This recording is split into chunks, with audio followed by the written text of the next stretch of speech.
тағы да бір музейге келдік достар. Бұл осы Тэджон қаласының алғашқы бастауыш сыныптарына арналған мектеп екен. 1911 жылы салынған екен. 38 жылы ремонттан шыққан. Содан бері өте жақсы сақталған екен достар. Кірген жерде солай жазып қалған екен. Мына шкафтарға мән беріңіздер достар, қараңыздар. Ескі осындай картоннан жасалған шкаф. Кәдімгі коробка ғой мынау былайша айтқанда. Ерекше көрінеді екен. Мынаның бәрі коробкадан жасалған. Ой, даже орындықтар. Мынау нәрселер жаттап. Балалардың шашын осындаймен алатын болған, қараңыздар. Бағаның не екенін түсінбедім. Smoking pipe and ashtray дейді. Бұл мектепте не істеп тұр? Мұғалімдер темекі шегіп отырып сабақ беретін болған ба, соны түсінбедім. Істейді. Мына кәдімгі. Осылай жылытқан шығар зданиені, скорее всего. Баяғыда Кореядағы мектептерді осылай жылытатын болыпты достар. Міне көмір. Тура сыныптың ортасында міне ағаштар тұр. Осылай түтін шығып отырған далаға. Жалпы Россияда да, Санкт-Петербург қаласында да музейлер өте көп. Кореяда да музейлер өте көп. Біз Қазақстанда да көбейсе жақсы болар еді. Ол сол елдің, сол ұлттың бірден бір көрсеткіші деп білем. Құндылығы, ұлттық, мәдени тарихымызды, құндылығымызды көрсететін бір құрал деп білем.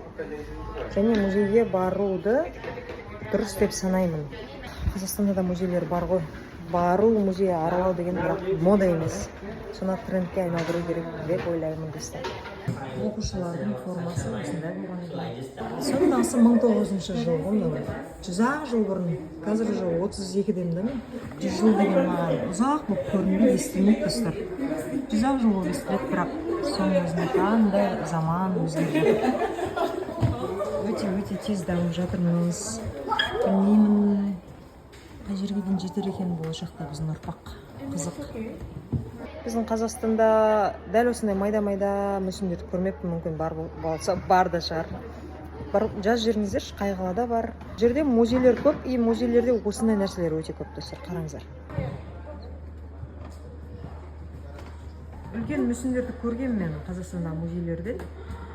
Бірақ маңдайлар көптің мына жерде қараңыздар, мынау ұлттық ойындары, өздерінің күрестері, мынау кәрше. Мына жерде қалай құдайларына табынатындарын көрсетіп қойған. Мынау үйлері, мына жақта міне әткеншекте ойнап жатыр. Барлығын суреттеп қойған. Мына жерде қол өнерімен айналысып жатыр. Күшті ғой, мына қараңызшы, бір сказкаға кіріп кеткен сияқты әсерде боласың.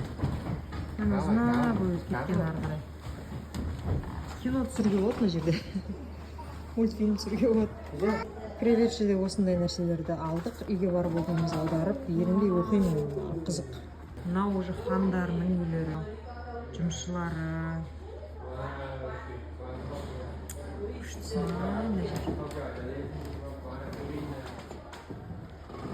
Бұның бәрін міне ескі осы қаладағы алғаш ашылған мектепте жасап қойған. Бізде мысалға Шымкент қаласында ең бірінші ашылған мектеп деп айтсам, білесіздер ме? Оны ешкім білмейді. Бұлай ойланып қарасаң, ол тарих мысалы. Оны тарих қылып музей жасап қоюға болады осылай.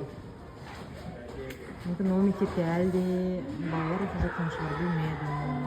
Мысалы қазір кеше жетімханамен болған жаңалықты білесіздер. Сол жетімханада ескі деп айтып жатыр ғой, соны да жасап қоюға болады музей қылып. Менің ойымша. Сондай нәрселер ойлап тауып, не жасауға болады, не көрсетуге болады деп істеп қоюға болады деп ойлаймын. Енді taekwondo, like this.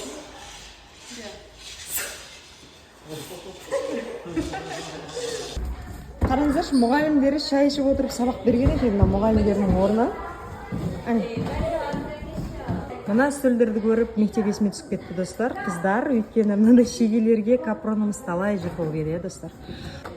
Бор салғыштары осындай болған екен, тақта сүртетін губкалар мынандай болған екен. Мен мектепте оқығанда бұндай нәрселер көрмеген. Борды бір-біреулеп қолданып таусылып қала беретін, келесі сыныптан сұрай беретін біз борды. Немесе обязательно бір оқушыны жұмсап жіберетін, мектептің алдындағы базарчиктерден барып, бор алып сызатынбыз. Мынандай губка емес, көбіне тряпкалар қолданатынбыз. Қандай аккуратный деймін да? Nam trai, nhớ chưa? Không, video. Ал мына жерде достар мынандай міне, қараңыздар. Былай суретті салып алып кете бересің. Үстінен басып, андай күшті ойлап табылған нәрсе деймін да. Мынандай да штамптардың түрі бар, қараңыз. Онша көрінбейді екен бірақ. Түсініксіз. Қатты бассаң да түсініксіз. Окей. Мына таңбалар басқан все. Кто деген остров екен бұл, достар? Соны көрсетіп қойған екен. Кәрістер біздікі деп айтады екен да, жапондар біздікі деп айтады екен. Міне Докко. Сондай островты осы көрсетіп қойыпты. Аққас. Or here. Yes.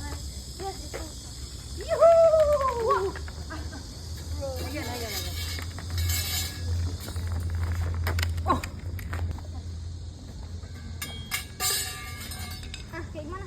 Nah, kait oynatın, burun oynatın. Aku mau yang shoot ini. Unut kalmış. Terus. Yang kayak gini. I forget. We had like this game in Kazakhstan when I was kid.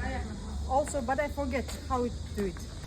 Достар, негізі кәрістер біздің кішкентай кезімізде ойнайтын ойындардың барлығын олар ойнаған екен бұрын. Қараңыздар, мысалға мынау ләңгі.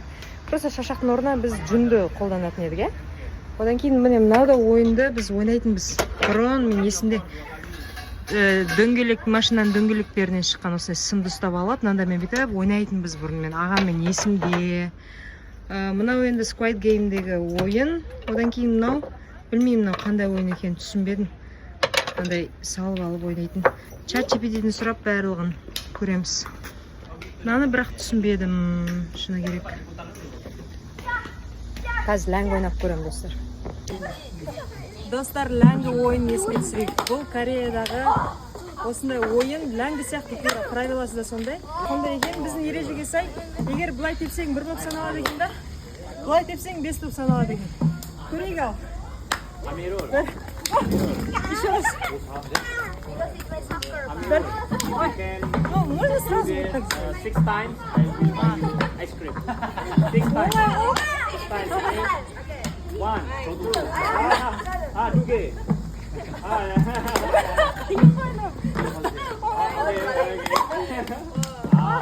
3 times. 1 time again. 6 times. 1, 2, 3. Koymayın, cepkince. Okay, Arthur. This time I will buy you ice cream. Big ice cream.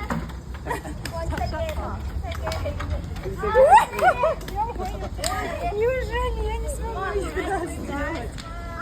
Okay, 6 times. Just 6 times. Академия остальные в том моменте. Вау! Ура! Істедім. Бір рет істеген одан кейін ғой. Емес, оңай екен. Terus juga. Мынандай екен, достар. Мына ойын. Okay. Аз ғана көріңіздер.